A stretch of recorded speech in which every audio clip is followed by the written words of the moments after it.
People wonder and ask, did Prophet Muhammad, peace be upon him, marry a child?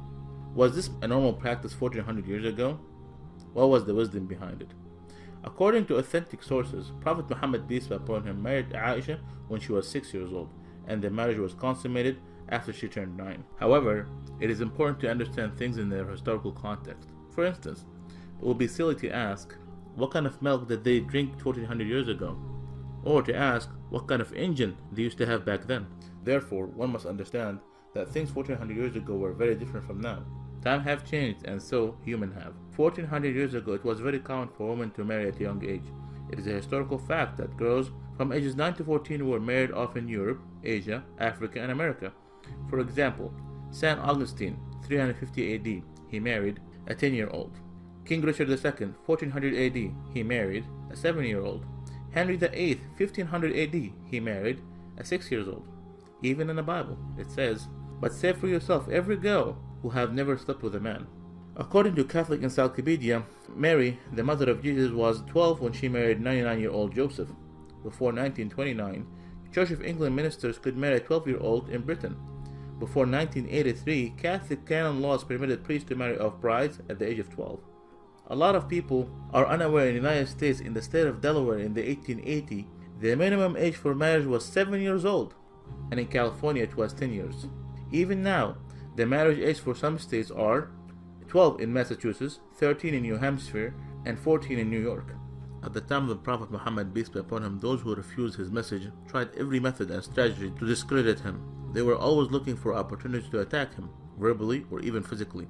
Some of this verbal abuse consisted of calling him magician or a soothsayer or crazy. However, they never thought to point out or objected to his marriage to Aisha. Why? Because this was the norm of society, meaning it was completely normal. With that said, did you know that Prophet Muhammad, peace be upon him, he had only one wife, Khadija, throughout the first 54 years of his life? Did you know that she was a widow? Did you know that she was 15 years older than him? He, peace be upon him, spent his entire youth with her. He was committed to her until after her death by keeping ties with her friends. What about Aisha? Was she a child when she agreed to marry Prophet Muhammad, peace be upon him? First, it's important to note that it is strictly prohibited in Islam to marry someone before the age of puberty. Note, the age of puberty varies throughout different times and different places. According to scientific references, girls might enter full-blown puberty anytime between the ages of 9 and 15. Also, the average temperature of the country is considered to be the chief factor with regard to menstruation and sexual puberty. So, was Aisha a child? No, she was not. So what about the wisdom behind this marriage? God always knows best.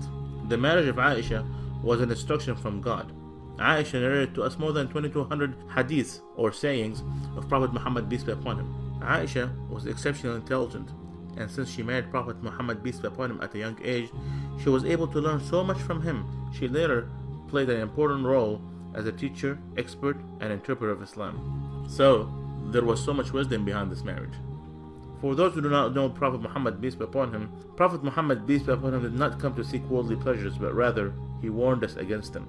His companions described him as a man of morality and said he was shyer than a virgin in her seclusion. When the believers asked him an awkward question, he would cover his face out of shyness. He taught us that each religion is known for a kind of morality, and the morality of Islam is shyness and modesty. قل إنما أنا بشر مثلكم يوحى إلي أنما إلهكم إله واحد فمن كان يرجو لقاء ربه فليعمل عملا صالحا ولا يشرك بعبادة ربه أحدا. Say, I'm only a man like you, whom revealed to him that your God is one God. So whomever would hope to meet his Lord, let him do righteous work, and not associate anyone with his Lord.